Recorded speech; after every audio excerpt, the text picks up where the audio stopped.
Sur les hauts plateaux des Aurès, à mi-chemin entre Constantine et Biskra dans l'axe nord-sud, à mi-chemin entre Renchla et Sétif dans l'axe est-ouest et à 450 km au sud-est d'Alger, se trouve le parc national du Belezma, à une encablure de la ville de Batna. De par sa position géographique, son étendue et ses climats, l'Algérie offre une très grande diversité biologique. Parmi ses ressources, les forêts qui présentent une valeur biologique irremplaçable. Fondé en 1984, le parc se situe dans une aire protégée qui est dominée par une surface forestière assez hétérogène. Le cèdre de l'Atlas, Cedrus atlantica, Orz al-Atlas en arabe ou Bignoun ou en chaoui, est un arbre que l'on retrouve à partir de 1400 mètres d'altitude.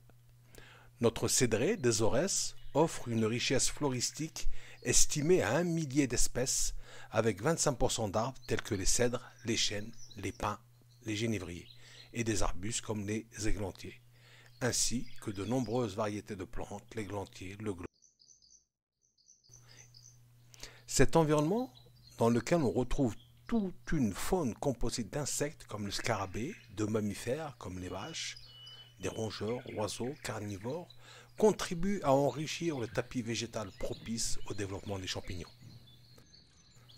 Partons à la découverte des champignons qui ont choisi l'agréable humidité de cette magnifique cédrée. Voici une lactaire, un champignon à lame de la famille des Rusulacées. Le pied, aussi appelé stipe, et ne présente pas d'anneau. Il présente une odeur de carotte, fruitée et une saveur douce. Il se développe en général sous les conifères et les pins.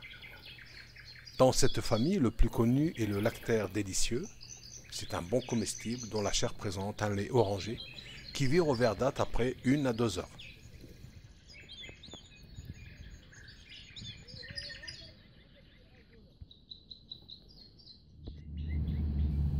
Appartenant au groupe des carpophores, comme la truffe, les lycoperdons de la famille des lycoperdacées dispersent leurs spores à la pression du doigt sous forme de nuages verdâtres dans notre cas.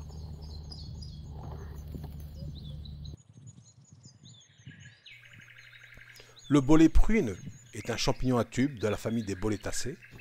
Il possède un pied jaune vif.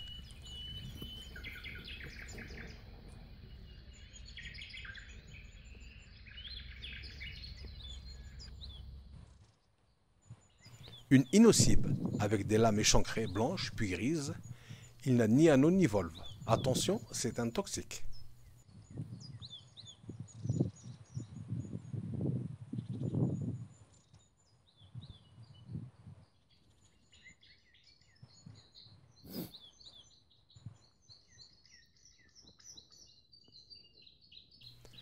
En Algérie, le cèdre couvre environ 30 000 hectares répartis sur 3 grandes principales aires, dont la plus grande de 17 000 hectares est située dans le monde des Aurès et du Belezma avec le Hodna. Nous avons ensuite l'aire des Babor et le Djourdjoura, puis l'Ouarseni, Sheria et Fnit el Had.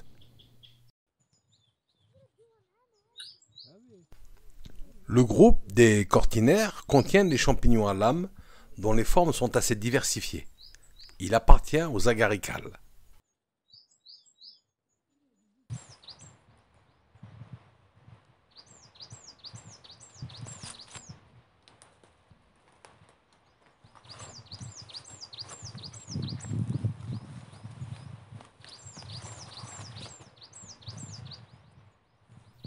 Dans ce groupe, on y trouve les cortinaires des montagnes qui sont des champignons mortels.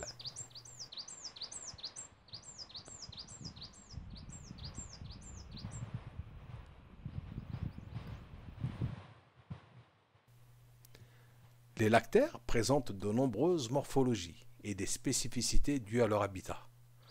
On trouve celles qui poussent uniquement sous les hêtres, d'autres sous les peupliers et les saules, les chênes, les épicéas.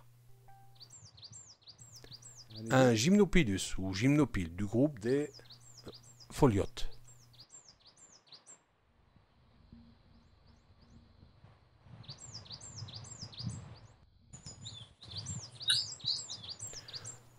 Le mycéna tient son nom de la forme en casque de son chapeau. On les trouve pratiquement toute l'année, souvent sous les bois en décomposition. C'est une espèce très variable.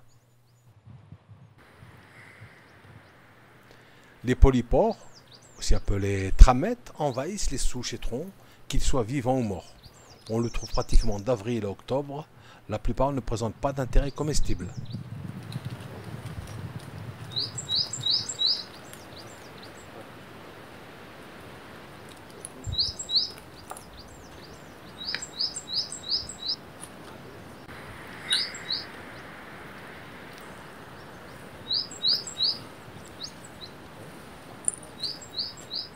En regardant de près, on peut faire de nombreuses rencontres. Un scarabée, aussi appelé géotrupe des bois ou bousier, qui joue un rôle important dans l'écosystème en recyclant des excréments de mammifères.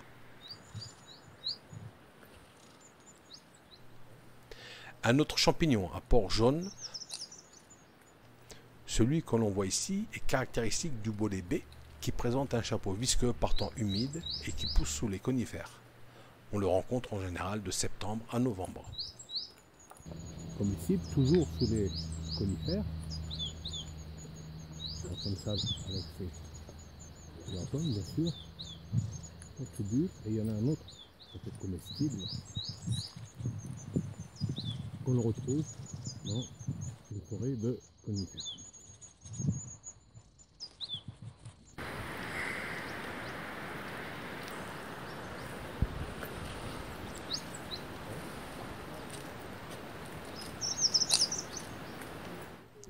Voici un sarcodon de la famille des Banqueracées, que l'on rencontre dans les bois de conifères de montagne. Un champignon en forme d'étoile, le géastère. Un champignon qui se développe en groupe et parfois isolément, le gymnopile.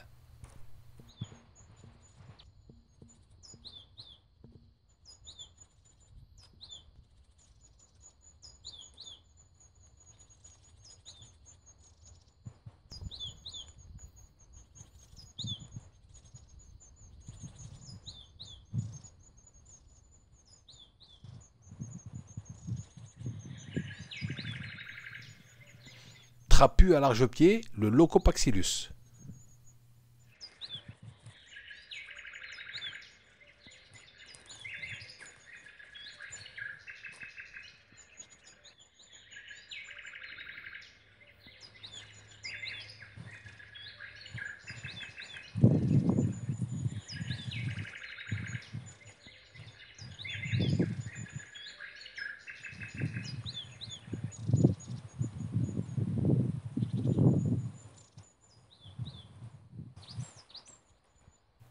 Avec un chapeau et un plaid blanc, des lames couleur saumon et un anneau, on reconnaît l'Agaricus.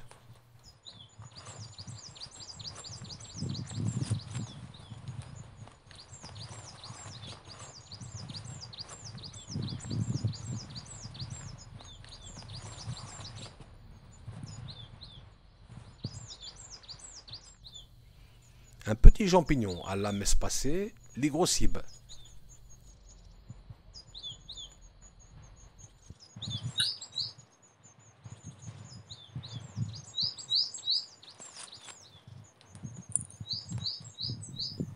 Les chercheurs ont recensé dans le parc du Belzma 51 espèces de champignons.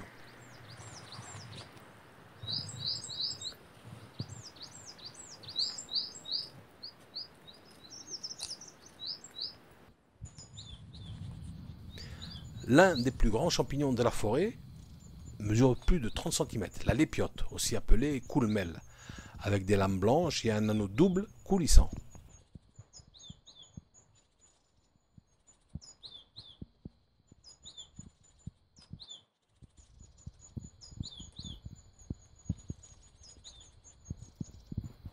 On rencontre des lépiotes dont le chapeau n'est pas encore ouvert. On les appelle alors baguettes de tambour.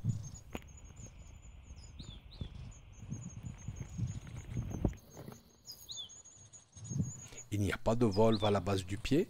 Sur le dessus du chapeau existent des mèches.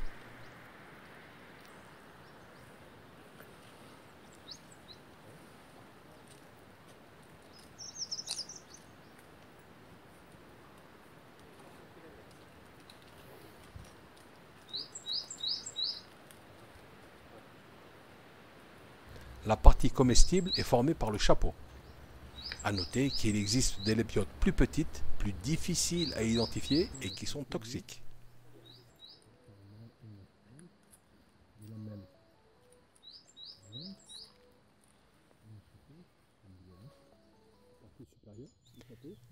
Un chapeau beige difforme, un pied trapu et des lames beige à jaune, un champignon de la famille des lépistes. Puis assez large, sans vol ni anneau. Voilà.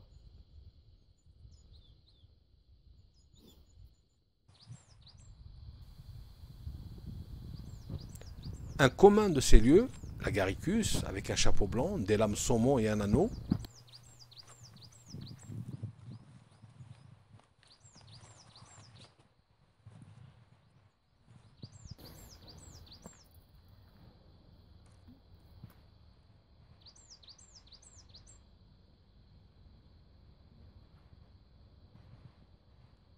Il semble que ce soit Une autre caractéristique, la veste de loup, aussi appelée lycoperdon, que l'on retrouve dans l'humus des bois. C'est un comestible avec une grande saveur douce. veste de loup.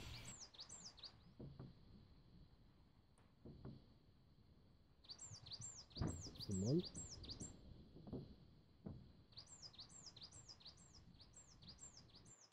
Un champignon en forme de coupe, la pésise.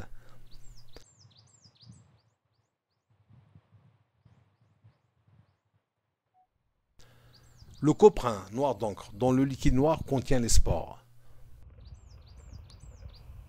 Un autre coprin, chevelu cette fois.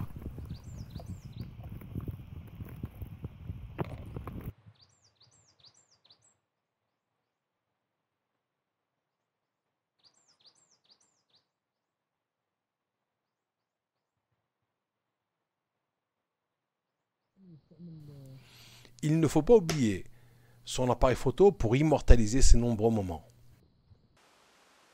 Les promenades dans le parc du Belezma sont agréables.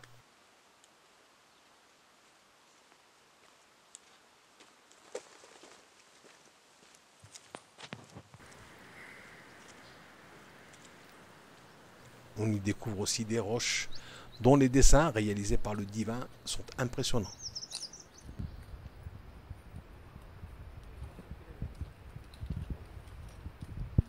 Le parc est parcouru par plus de 20 km de sentiers, de quoi réaliser de nombreuses sorties enrichissantes. Des découvertes peuvent s'offrir à nous à chaque virage, pour peu que l'on s'y attend le moins. Cependant, cet écosystème est fragile. Le réchauffement climatique, les sécheresses et une croissance démographique importante amenant les négligences humaines menacent cet écosystème fragile. Nous pouvons préserver ce patrimoine en adoptant une attitude responsable et respectueuse de la nature.